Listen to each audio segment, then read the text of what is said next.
Hello friends, आपका बहुत बहुत स्वागत करती हूँ आपके अपने channel legal help in Hindi में। फ्रेंड्स, आज के इस टॉपिक में हम जानेंगे स्त्री धन और दहेज में क्या फ़र्क होता है। दहेज केस के ऊपर सुप्रीम कोर्ट के ऐसे बहुत से फैसले मिल जाएंगे जिसमें सुप्रीम कोर्ट ने दहेज और स्त्री धन के फ़र्क को बताया है। अपने एक फैसले में सुप्रीम कोर्ट ने कहा कि पति के परिजनों को सिर्फ इस आधार पर दहेज केस में शामिल नहीं करना चाहिए कि उनका नाम शिकायती ने एफआईआर में दर्ज कराया है। दहेज लेना और देना दोनों ही जुर्म है। 1961 में दहेज निरोधक कानून बनाया गया। 1983 में आईपीसी की धारा 498A बनाई गई, जिसके तहत दहेज के लिए पत्नी को प्रताड़ित करने पर पति और उसके रिश्तेदारों के खिलाफ कानूनी कार्रवाई करने का प्रोविज़न किया गया। अगर हम जाने कि दहेज क्या होता है तो दहेज निरोधक कानून में दहेज लेना और देना दोनों ही जुर्म माने गए हैं। दहेज निरोधक कानून की धारा 8 ये कहती है कि दहेज देना और लेना दोनों ही संज्ञेय अपराध हैं। दहेज लेने और देने के मामले में धारा 3 के तहत मामला दर्ज हो सकता है और इस धारा के तहत जुर्म साबित होने पर कम से कम 5 साल कैद की सजा का प्रोविज़न है।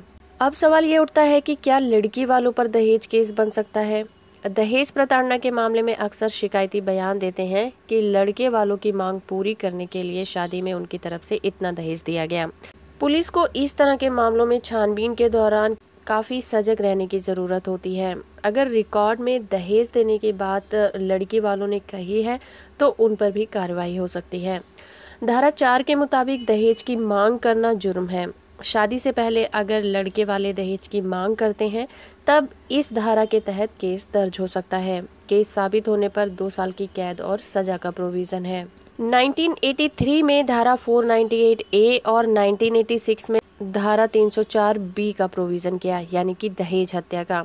शादी के 7 साल के अंदर अगर पत्नी की संदिग्ध परिस्थितियों में मौत हो जाती है, उससे पहले दहेज के लिए उसे प्रताड़ित किया गया हो, तो दहेज प्रताड़ना के साथ साथ दहेज हत्या का केस भी बन जाता है।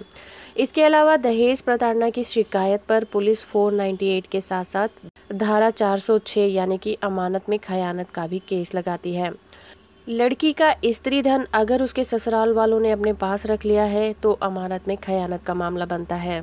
सुप्रीम कोर्ट के अनुसार अगर शादी के समय मायके और ससुराल से तोहफों में मिले सारे सामान पर सिर्फ महिला का हक होता है। अगर वो कोर्ट के कहने पर पति से अलग रह रही हो और तलाक ना भी हुआ हो तब भी स्त्री धन लेने का वो दावा कर सकती है। सुप्रीम कोर्ट के अनुसार पति और उसके रिश्तेदारों का स्त्री धन पर कोई अधिकार नहीं होता। वे सिर्फ हिफाजत के लिए उसे अपने पास रख सकते हैं। अगर महिला के मांगने पर वो उसे नहीं लौटाते तो ये घरेलू हिंसा की कैटेगरी में आ जाता है। इसके लिए पति और रिश्तेदारों पर आपराधिक कार्रवाई भी की जा सकती है। कोर्ट का ये कहना है कि स्त्री धन जॉइंट प्रॉपर्टी नहीं बन सकता, यानी कि स्त्री धन पर पति का भी कोई हक नहीं होता। मुश्किल समय में पति इसका इस्तेमाल जरूर कर सकता है, लेकिन उस चीज़ या उसकी कीमत जितनी भी रकम लौटानी हो पति की नैतिक जिम्मेदारी होती है।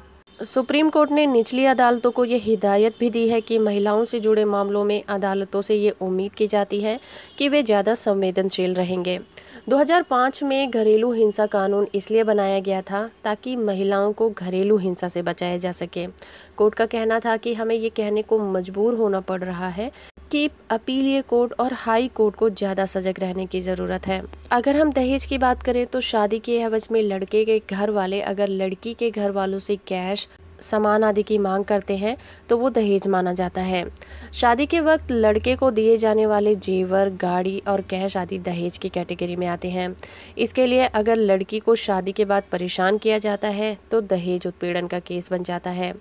वहीं अगर हम स्त्री धन की बात करें तो शादी के वक्त लड़की को लड़की के परिवार वाले, ससुराल वालों की तरफ से, दोस्तों की तरफ से, रिश्तेदारों की तरफ से जो भी गिफ्ट या फिर गहने दिए जाते हैं वो स्त्री धन कहलाता है।